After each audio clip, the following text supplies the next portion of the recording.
Đơn xin việc.ประวัติរូបសង្ខេប sơ yếu lý lịch. បាទសូមស្វាគមន៍ចូលមកកាន់មជ្ឈមណ្ឌលភាសាវៀតណាម Maradi ថ្ងៃនេះយើងរៀនបន្តនៅពាក្យតាក់ទងពីសម្ភារការងារហើយរៀបចំសំណុំឯកសារដើម្បីដាក់ពាក្យធ្វើការងារតោះคลิปនេះយើងមានអ្វីខ្លះចាប់ផ្ដើមសិក្សាបន្ត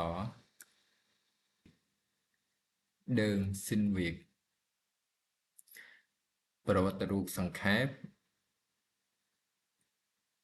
sơ yếu lý lịch.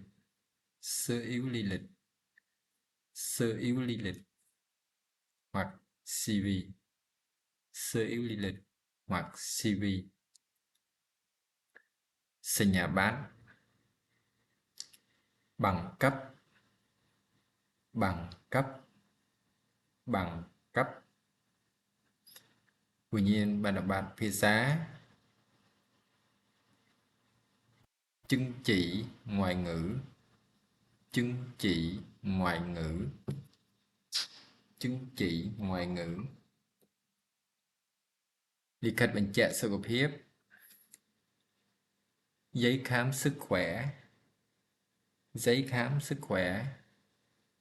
Giấy khám sức khỏe.